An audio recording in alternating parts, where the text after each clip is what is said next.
Hello everyone, welcome back to B.Studios. My name is Maranatha, and as usual here we talk about all things Nollywood movies, Nollywood series. If that's your cup of tea, this is the place to be. Alright, today I'm back with another set of recommendations. These are movies I have enjoyed in the past month, I think. Lately, I don't know, there have been many misses, but lately we've been having hits. So that's why I decided to wait till I had like a substantial amount of videos before I'll come recommend. So let's just quickly go into it. I don't want to waste time because I'm excited. All right, the first one is TBAF, To Be a Friend. This is Bimbo Ademoye's movie. I know lots of people have seen it, but I still want to talk about it again because I like this one. If you've heard me talk about Bimbo Ademoye's movies here, you know that I'm not. She take keep people for having. She dey keep people for having anything they tell me. But I've seen a couple that I liked. I liked Homecoming. I liked Homecoming, the one with Bisola, and there's another one I liked, Rose, where she was a driver and she was pretending to be a man. I liked that one, and this To Be a Friend, so I also really liked it. Like, to me, the story was not like out of this world, but I just liked it, and I liked like the cast that she used. Of course, she used like Kunle, she used Deyemi and Uzo. These are people that can play whatever very well. And I think, you know, they are friends, so it just makes sense. I think that it was nice. I don't think that it was like out of this world nice. I like the movie. It was okay. And like it touched on friendship and like, you know, trusting people, marriage and all those type of things. I liked it because I think it was just easy drama to watch. Not all those like there were complications in it, but like there were complications that actually ended well. So I liked it and I recommend you check it out. This is To Be a Friend, Mima Ademoye's channel, showing here on YouTube. The next one I saw was Star's Diary.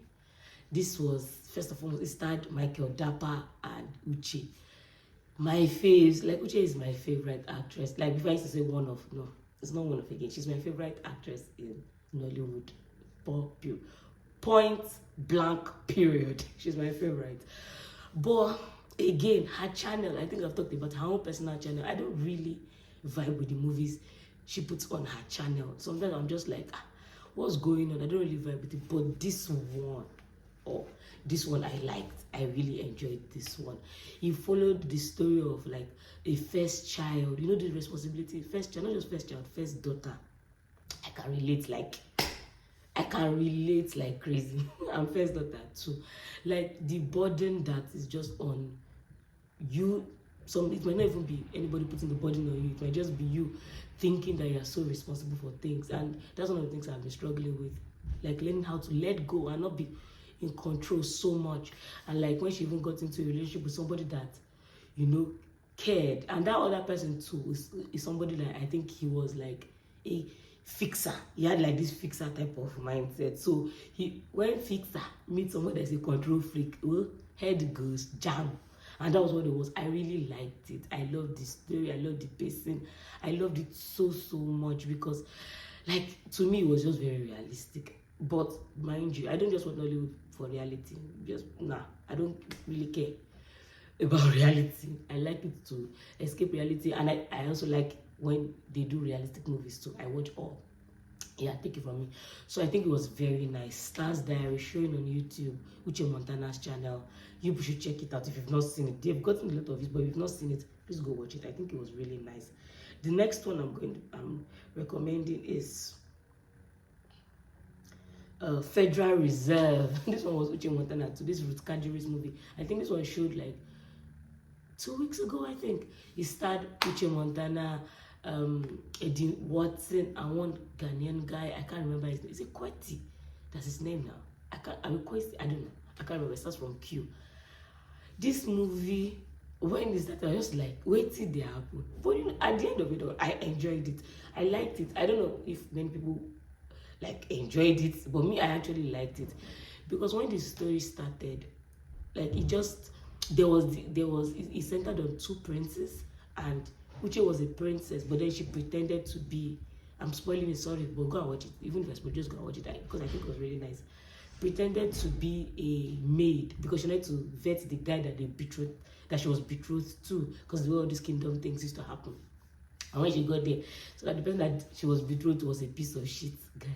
And she was like, and he was so annoying. And it just made sense that she would end up with the other guy that was not annoying. And the other guy was played by Eddie Watson. And you just feel like since he's lead, like he's Eddie Watson, he'll be the lead. But they spun the story around, except the part, what I didn't really like and what I've never liked, because I like Enemies to Lovers trope. I've never enjoyed Enemies to Lovers trope where there'll be hitting involved. Like, I don't like it. Like, you can be enemies to lovers, but don't hit yourselves. And it shouldn't be the enemies to lovers trope. It doesn't have to be so bad. Like, you know, people that just don't like each other, they cannot just stand each other. That's okay. I don't all those extra where hitting will be involved. There was a time that did he slap her? I think he slapped her. She slapped him back. I didn't like that, but I was not okay with it. I don't like violence of any kind. That's not right. So as that, and maybe I'm biased to Ruth and Uche. I think that the way they spun the story, I liked it. Federal Reserve, this was on Ruth Kajiri's channel. I liked it and I recommend it. I think you should check it out. Apart from that, and I think we can shoot movies without having any of that. You can insult each other, but don't hit. I beg. The next one I saw was a Zikoko short movie. Oh, this one, What's Left of Us. There's a new one that's gonna, and I really want to watch it. I'm ready to go and watch it so that I can come and recommend it again. In fact, I already recommend it because I think whoever writes, I think Zikoko, they are very creative, even in the way they ask questions and stuff. So I know that these movies will be bangers. This What's Left of Us starred Caleb. Is it Caleb Jonathan? That's his name now. Caleb Richards. I can't remember what his name is. And if you know me, I talked about him in what's that series called now? That series that was on Beneath the Veil or Behind the Veil. He was in it, and I really enjoyed his acting in that movie. I loved him. He was one of my favorite actors in that series. And he was in this one too. He was the lead. I don't know, they cast him as a Hausa or Islam or a Muslim guy a lot. Well, not a lot, but they cast him, and I really like him in those roles because I think he interprets it well. I don't know if he's Muslim or if he's Hausa, I don't know, but his name is Caleb. He and Tolu Sanu, I believe that's her name, Tolu Sanu, they were the leads, two of them in this movie. I loved it so much. It's a movie that followed like a married Muslim couple, and you know the demands that come on ladies sometimes, like when you get married, especially in a very traditional household where they expect that you're supposed to drop everything in your career and all of that stuff to be a wife. May God help us, all I can say in that regard, because it's crazy. Every day there's the whole fight of equality, equity, whatever. There's the whole fight, and it's just, crazy that it's like sometimes we take some steps forward and some steps backward. Whatever, let me leave that. Back to the movie. This guy was just placing demands, and he would go be with somebody else, like he's Muslim, they're allowed, there's the permissions to have a second wife, but he wasn't even having a second wife because there are permissions to have a second wife. Then go and get a second wife.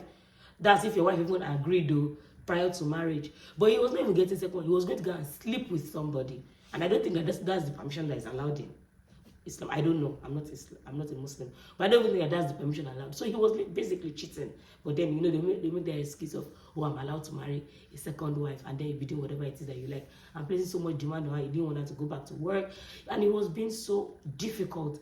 This marriage was literally imploding, and one-sided. Like in his mind, he was doing the right thing because he was working and trying to provide for the house and all that stuff. I don't really like watching things like this, but it was a short movie. I know sometimes it's good to just sit with things like this and be like, this is the reality of some people. Like, it's just crazy. It's just crazy. Like, everybody needs to do better, man. We need to do better. Men, women that are such supporters of this craziness, where one person is absolved of, whatever bad they do, they are absolved of it because of whatever gender they are. And somebody just gets to pay the price of being married. or having children. It's crazy to me. I think it was really nice. I loved the way it was shot. I just, like, it was very realistic. It was not very, those perfect detailed shooting. It wasn't like that. And I don't know if it was on purpose, but if it wasn't, I liked it. If it wasn't on purpose, I really liked that shooting style. I liked it a lot. I think it was very well done. They're having views, but I still recommend you go check it out. It's a short movie, like less than 30 minutes. You should see it. All right, the next one I have here is a vow to keep. A vow to keep. What happened in this one? Oh yes, this was a B.Studios TV movie. And that person that I'm really wary of watching movies is B.Studios, because B.Studios, she will go in, she would touch all the crazinesses. And sometimes I just want something that is just easy to watch. But this one I liked. It starred Bobby Ekpe, Osereme, and is it Darasimi? Is her name Darasimi? Or Damilola? I think it's Darasimi. Obita. Is that it? I think it's Darasimi, that's her name. I would leave the picture of the movie here. So this was a B.Studios TV movie, and it followed the life of a couple, a newly married couple like this. And how, I don't really want to gist people the film too much, but I want to talk about it. I will gist it, but still go check it out. I'll gist it. So this movie, they were newly married, and then the girl had an aunt that was like representing her mom because her parents were late, and the aunt seemed like she really cared about this her niece now. Because when I started there, I'm like, she was so caring. I'm like, this is so nice. So I have aunts, I have cousins that care about me deeply, so I could relate with the niceness. But like, she gave her, where I started to side eye what she was doing was that someone just married and she brought her about drinks that she should use it to get pregnant. I'm like, person never even marry finish, we don't talk about getting pregnant. All right, so maybe it's just well wishes and I'm looking at it crazy. Maybe it's just well wishes and I'm looking at it crazy. The next thing, the girl, she got pregnant and she was like, oh, she wants to go and have the child abroad. This woman in question had a child, had a daughter, and the two girls look at each other as sisters. They didn't even consider themselves like cousins. They look at each other as sisters, right? So the sister now came to the house while the one that was married was going to travel out of the country. Now, just normal something. And I call it normal because if we're living in a sane world, not society, because it's all over the world, it shouldn't be absurd. In a same world, your sister or your brother, whatever, should be able to like be in the same place with your spouse and will not be thinking, hey, yeah. But the world has become so perverse, and people, the Bible talks about how it is set in the heart of people to keep doing evil, but like choose to not be the one doing evil. Anyway, somehow, this yeye mother went to go and put aphrodisiac in their drinks because they were quite close. Put aphrodisiacs in their drinks, and unfortunately, they had sex, and yeah. Anyway, the sister that is in their brother gave birth, but unfortunately, her own baby passed. You can guess what happened now. The next thing, that one's baby, that one that the husband slept with, became pregnant. When that one came back, her problem just scatter everywhere. Kilo shele, kini shele. What happened? What did not happen? The auntie now said that the woman, the mother of the niece that was back in Nigeria, told them that she drugged their drink because her prophet told her that the boy is her own daughter's husband, not the husband of the one that has married. Like, it was just a crazy something. I say, God. Anyway, I liked the movie because I was just like, man, crazy. It was crazy, but I don't know. I just enjoyed it. They did a whole spiel, a whole 360. They shall anyhow shall go and watch the film. Go and watch the film. I think it was nice. I think it was interesting, but it was crazy. Typical B.Studios TV, crazy. Anyway, so the last one, last but not the least, that I want to talk about is After a Night in July. See, I'm not a fan of sequels. I am not a fan of sequels. Oh, yeah, I'm not a fan because most times, especially if the movie ended well, it is good enough. Let's just leave it as it is. But people were requesting for the sequel of A Night in July, which was one of the very first movies that Omonoboli brought out on our channel. And it started off my favorite. It started Uche, Montana, and Esodiki. I love them down.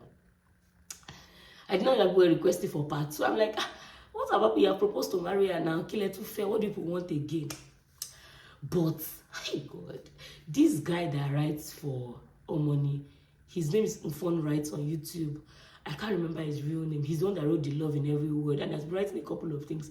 Once I see a movie played, I can almost tell that he's the one that wrote the movie because he has such an interesting thought process when he writes. I love it. I love it so much. Let me confess, when men write romance movies, I can tell. Because I'm like, I beg you.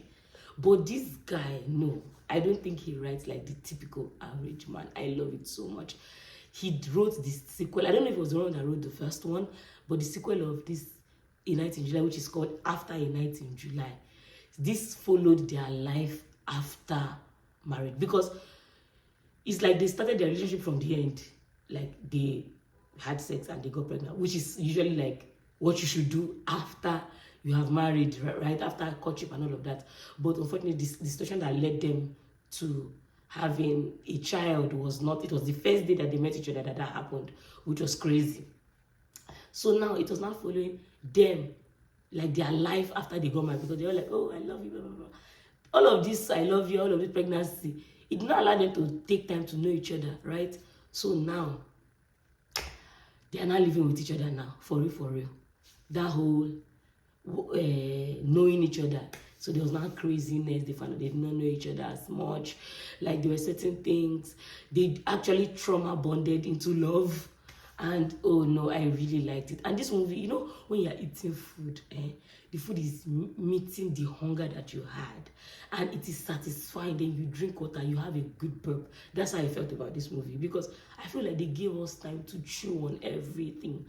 The pacing was beautiful, in my opinion. I liked it. And if you know me, you know one of my favorite tropes is marriage, like what people do, like how people figure out their lives during marriage. I love it. I love it so much because it gives you time to, when you watch stuff like this, it shows you that maybe, I don't know, maybe there are certain things I need to know. Like, you still give grace because you know that you guys are learning about each other while married. Or like others, or like the way they talk about marriage in, like, in life, that you don't be like, oh, when you marry, you figure it out. No, no, you don't just figure things out. It's not that simple. I really liked this movie, and I highly recommend that you go check it out. I really enjoyed it. Like, I have no notes, no questions. Like, I ate it up. I ate this movie after a night in July. I really liked it. Also, check out my movie Meant to Be, still showing on YouTube. Please watch it. Thank you so much for watching. And let me know your thoughts about all of these movies that I talked about. Did you enjoy them? Is there anyone that you're like iffy about and all of that stuff? And please like, share, subscribe, drop a comment, and I will catch you in my next one. Bye.